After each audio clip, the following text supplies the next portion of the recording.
Most of us learn water's physics in grade school as a progression through three strict physical states: solid ice, liquid fluid, and swirling gas. That conventional liquid state is often called bulk water. In a standard glass of tap water, the molecules exist in a disorganized, chaotic jumble, colliding randomly without a stable internal architecture. The difficulty with this chaotic state lies in how it interacts with our cells. Within cell membranes, specialized channels called aquaporins facilitate hydration, but research suggests these channels open most effectively when water molecules carry a negative charge, a characteristic ordinary tap water lacks. When comparing bulk water to the fluid inside living tissues, a physical discrepancy emerges. Biological water is 10% denser, more viscous, and carries a negative electrical charge. Investigators distinguish this ordered, grid-like array as a separate phase, a liquid crystalline gel called structured water. Grasping the physical mechanics of this phase is how we map the way living organisms actually absorb and utilize energy at a molecular level. Reorganizing chaotic bulk water into a structured gel requires specific environmental catalysts. The first is intense radiant energy, absorbed through exposure to full-spectrum sunlight. That light is paired with mechanical agitation.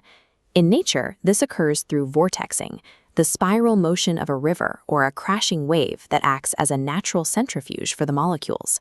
This centrifugal force breaks apart large, low-energy water clusters into smaller, dynamic groups. These groups form loose ionic bonds, pulling in extra hydrogen and oxygen atoms from the environment to build a denser web.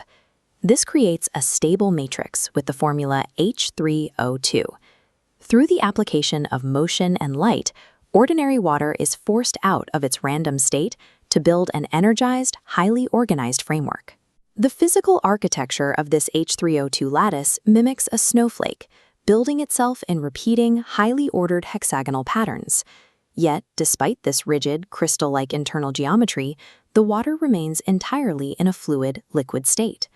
This tight hexagonal grid creates a physical boundary layer known as the exclusion zone. Its density leaves no room for dissolved solutes. As floating impurities encounter this boundary, the grid mechanically repels them, leaving a stable, purified gel with a negative electrical charge. This geometry acts as a natural defense mechanism, transforming random molecules into a clean, protective shield for living cells. The human body is at least 70% water by volume.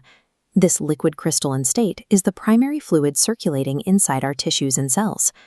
Our internal biology constantly maintains this state, converting the bulk water we consume into structured H3O2 inside our cells. The body sustains this order through proximity to hydrophilic cellular surfaces, but it also responds to energy. As blood passes through the heart, the molecules encounter the body's strongest electromagnetic field, allowing the water molecules to cycle and align their structure within a coherent domain. This pre-structured state exists in the wild as well. The transition as ice melts into a liquid, like in a fresh glacial melt, naturally creates the phase between solid and liquid known as structured water. Fluid extracted from living plants is already hexagonally organized within their own cells. Because this fluid already possesses the structural density our own tissues require, it integrates into the body's matrix more efficiently than unstructured tap water. Water is an active, responsive medium. Its ability to organize into geometric lattices creates an interface between natural energy sources and our own biological systems.